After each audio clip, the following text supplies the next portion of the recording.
What's up, Lore Masters? As a heads up, this month I'll be starting a series sponsored by Hover.com. That means that I'll include clips and full breakdowns in the coming weeks. They've generously decided to fully fund a series and ensured that I didn't have to worry about the YouTube algorithm nor ad revenue, so stay tuned. Today we'll be talking about the Suliban ship designs. To be fair, we never really get a good look at the Suliban as a people, in my opinion at least. We really only see the terrorist organization.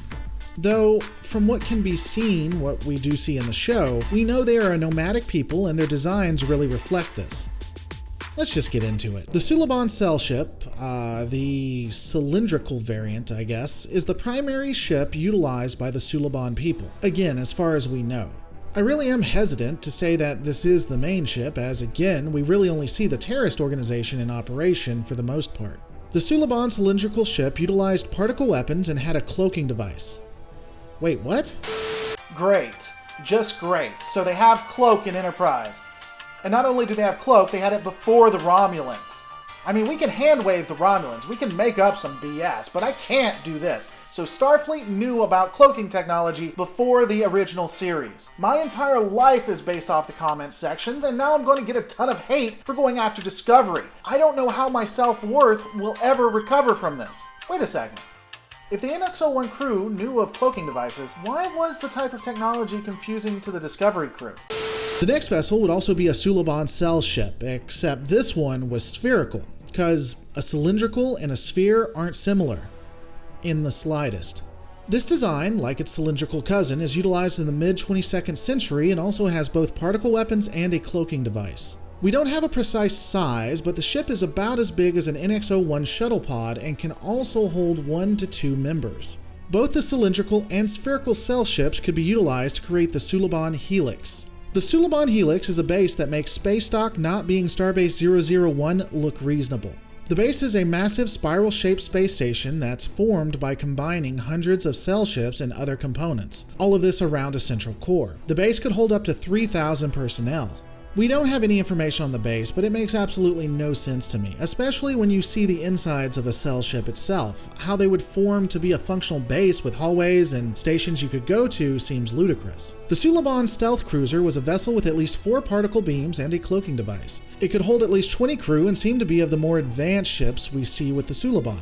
From the resources I could find, this ship appears to be a match for the NX-01 Enterprise when both ships are on an even playing field. The Suliban even had shuttles. A shocker, I know, and these shuttles could be used both in atmospheric flight and in space, cause, you know, they're shuttles. The next ship does have some controversy. On Memory Alpha, this ship is stated to be a freighter. On Ex Estris Scientia, it's defined as a salvage ship. Memory Alpha defends the choice due to it being in the script originally, but it's never stated what the ship is. Given that this channel focuses on what is alpha canon and thus what can and can't be proven on screen, I find it more likely to refer to the ship as a salvage vessel until we're given reason to believe that it is in fact a freighter. It's possible that it could be both, but we just don't have enough evidence to know. What we do know is that this ship would have minimal weapons and was outmatched by the United Earth and NX-01 series, regardless of what other resources say. This ship, like most Suliban designs, seems to be a combination of multiple cell ships. It would also have transporters and a cloaking ability, cause why the fuck wouldn't it? Looking at all of these vessels, as I've stated before, you can really see what they were trying to go for. The Suliban ships were supposed to be modular, allowing for them to be plugged and played to make bigger ships or different designs, even making starbases. Unfortunately, this wasn't completely realized from the actual series, which is a shame, but at least we get what they were going for. It would have been cool to see these vessels be plug and played and make more advanced ships, but those are my thoughts. What are yours? Let me know in the comments below. Hey guys, as I told you before, stay tuned. Hover.com has reached out and offered to sponsor a complete series and give me enough money to compensate for not worrying about the YouTube algorithm. This is a really big deal and I cannot wait to make you guys an excellent series. As always, don't forget to rate, comment, and subscribe, and remember, all of our lives are ultimately a story in the end. Make yours a good one.